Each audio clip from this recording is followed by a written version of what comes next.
วันนี้ก็ก้าวเข้าสู่วันที่8กันแล้วทุกคนนะกับการค้น7คนลาวที่ติดอยู่ในถ้ำทุกคนล่าสุดก็ยังมีการวางแผนกันเพื่อจะเตรียมเอาทั้ง5คนที่ว่าเจอเมื่อวานนี้ทุกคนออกมาจากถ้ำภายในวันนี้ให้ได้เพราะว่าถ้าปล่อยไว้นานอาจจะมีอะไรเปลี่ยนแปลงหรือว่ามีอะไรยุ่งยากขึ้นมาอีกเพราะฉะนั้นทีมกู้ภัยไทยก็เลยว่า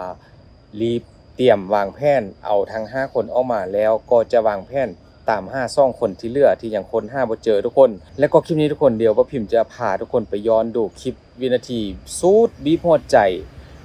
เมื่อทีมกู้ภัยจากประเทศไทยดำนำมุดหัวโผล่ขึ้นมาแล้วไปเจอเอาสายชาวลาวทั้ง5คนนั่งอยู่ที่โงนเฮียนทุกคนเดี๋ยวเราไปฟังคลิปพร้อมกันโอเคมีชีวิตก็ดีนะไม่เป็นไร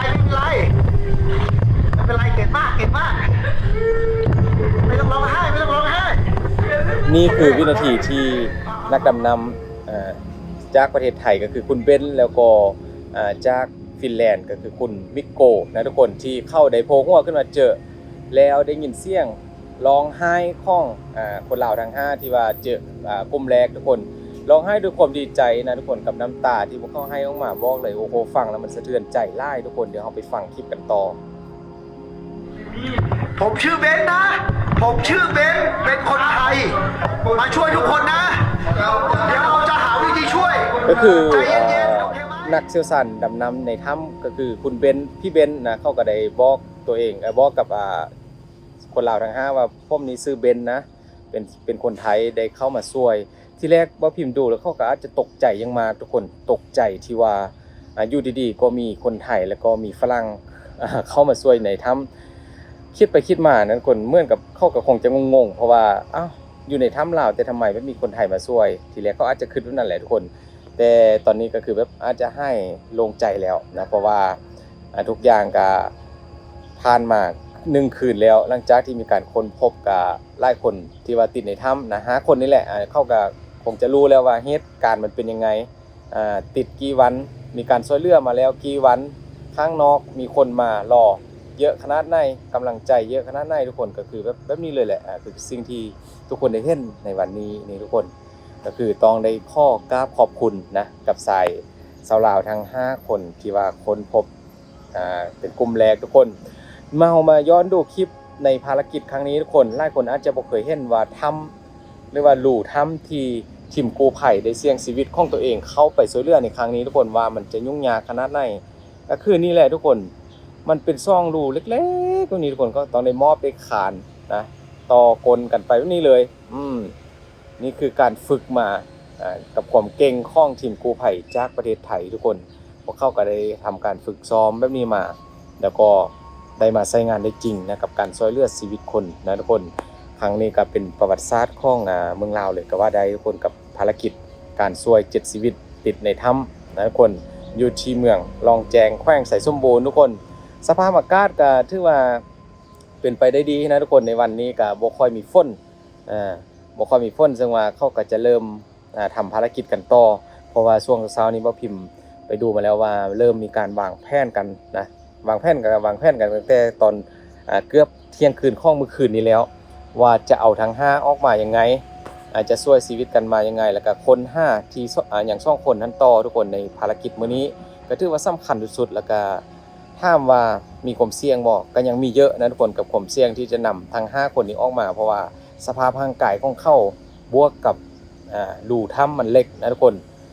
ต้องได้ฟื้นคืนร่างกายให้เขากลับมาแข็งแรงก่อนเดี๋ยวจะเริ่มทยอยเอาออกมาทีละคนโดยผู้เชี่ยวชาญจากประเทศไทยนะทุกคนนี่เลยทุกคนมื้อคืนนี้หลังจากที่ลงไปค้นหาในถ้ำแล้วกลับขึ้นมานะเขาก็ได้อาบน้ำแต่งตัวเปลี่ยนเสื้อผ้าแล้วก็มานั่งกินอาหารประชุมกันด่วนในคืนมื้อวานนี้เลยทุกคนว่าพรุ่งนี้จะเอายังไงกันต่อนี่ก็คุณพี่เบนนะพี่เบนเป็นนักดำน้ำทุกคนที่เข้าได้วางแผนกับทีมกู้ภัยจากเมืองไทยแล้วก็คุณมิโคผู้เชี่ยวชาญดำน้ำจากฟินแลนด์ทุกคนแต่ละคนกับประสบการณ์นี่ที่ว่าล้นหลามอยู่แล้วนะคือตัวอย่างคือคุณพี่เก่งก็เป็นหัวหน้าสมาคมกู้ภัยอยู่แล้วที่ว่าเข้ากับประสบการณ์เยอะมากนะเพราะว่าภารกิจน้ำท่วมบ่อะไรทำไมอยู่ที่เมืองไทยที่ว่าเป็นภารกิจง่ายๆก็คือว่าคุณพี่เก่งเข้าไปผ่านมาหมดแล้วนี่ทุกคน คลิปนี้ทุกคนอุปกรณ์ที่นักดำน้ำทางช่องทันเข้าเอาเข้าไปมันบ่แม่นง่ายๆนะทุกคนนี่คือแบบยกตัวอย่างที่แบบคลิปเข้าเคยดำผ่านมาทุกคนมันจะติดไปแบบนี้เลยนะอุปกรณ์ว่าพี่เอามาให้ดูเพื่อว่าหลายคนอาจจะบ่เคยเห็นว่าเขาดำน้ำเขาเอาเข้าไปยังไงทุกคนก็จะเป็นประมาณนี้นะมันเยอะแยะมากทั้งไฟซ้ายทั้งอะไรทำไมติดรอบตัวไปหมดนี่พอมาเจอภารกิจของจริงทุกคนการเสี่ยงชีวิตเข้าไปช่วยในครั้งนี้ก็ต้องบอกเลยว่าทุ่มเทสุดๆนี่หลังจากที่คนรอบที่2ทุกคนลังเอาอาหารเข้าไปส่งให้กับกลุ่ม5คนแรกแด่ในมื้อวานนี้ทุกคนก็ถือว่าได้กินอาหารกันแล้วนะเป็นอาหารของเหลวทุกคนเป็นอาหารเบาๆแล้วก็วิตามินยาบำรุงแล้วก็เครื่องดื่มนะเป็นน้ำดื่มเป็นอะไรใหม่แล้วก็ที่นอนผ้าห่มเพราะว่าพวกเขาบอกว่าอยู่ในถ้ำนี้มันโคตรหนาวแล้วก็หิ้วสุดๆนอนแบบสั่นหนาวนะทุกคนแล้วก็นี่เลยทุกคนภาพที่มีการเผยแพร่ล่าสุดกับคุณปอนเข้าเอาคลิปมาให้ดูทุกคนว่าการเข้าไปในถ้ำทุกคนขณะคุณปอนก็เป็นคนตัวเล็กนะทุกคนนี่กับคุณครูกับคุณเบนนะทุกคนก็ถือว่าเข้าไปลำบากพอสมควรเพราะว่าคุณเบนเข้ากับคุณค่อนข้างใหญ่